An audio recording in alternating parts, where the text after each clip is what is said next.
കർത്താവേ, രാജാവ് അങ്ങയുടെ ശക്തിയിൽ സന്തോഷിക്കുന്നു, അങ്ങയുടെ സഹായത്തിൽ അവൻ എത്രയധികം ആഹ്ലാദിക്കുന്നു. അവന്റെ ഹൃദയാഭിലാഷം അങ്ങ് സാധിച്ചു കൊടുത്തു, അവന്റെ യാചന അങ്ങ് നിഷേധിച്ചില്ല.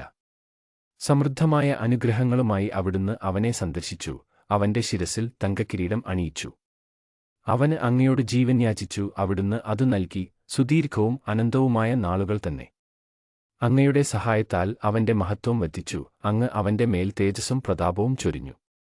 അവിടുന്ന് അവനെ എന്നേക്കും അനുഗ്രഹപൂർണനാക്കി, അങ്ങയുടെ സാന്നിധ്യത്തിന്റെ സന്തോഷം കൊണ്ട് അവനെ ആനന്ദിപ്പിച്ചു. രാജാവു കർത്താവിൽ വിശ്വസിച്ച് ആശ്രയിക്കുന്നു, അത്യുന്നതന്റെ കാരുണ്യം നിമിത്തം അവന് നിർഭയനായിരിക്കും. അങ്ങയുടെ കൈ സകല ശത്രുക്കളെയും തിരഞ്ഞുപിടിക്കും, അങ്ങയുടെ വലത്തുകരം അങ്ങയെ വെറുക്കുന്നവരെ പിടികൂടും. അങ്ങയുടെ സന്ദർശന ദിനത്തിൽ അവരെ എരിയുന്ന ചൂളപോലെയാക്കും, കർത്താവ് തന്റെ ക്രോധത്തിൽ അവരെ വിഴുങ്ങും, അഗ്നി അവരെ ദഹിപ്പിച്ചുകളയും. അങ്ങ് അവരുടെ സന്തതിയെ ഭൂമിയിൽ നിന്നും അവരുടെ മക്കളെ മനുഷ്യമക്കളുടെ ഇടയിൽ നിന്നും നശിപ്പിക്കും. അവർ അങ്ങേക്കെതിരെ തിന്മ നിരൂപിച്ചാലും അങ്ങേക്കെതിരെ ദുരാലോചന നടത്തിയാലും വിജയിക്കുകയില്ല. അങ്ങ് അവരെ തുരത്തും, അവരുടെ മുഖത്തെ ലക്ഷ്യമാക്കി വില്ലുകുലയ്ക്കും. കർത്താവേ, അങ്ങയുടെ ശക്തിയിൽ അങ്ങ് മഹത്വപ്പെടട്ടെ, അങ്ങയുടെ ശക്തിപ്രഭാവത്തെ ഞങ്ങൾ പാടിപ്പുകഴ്ത്തും.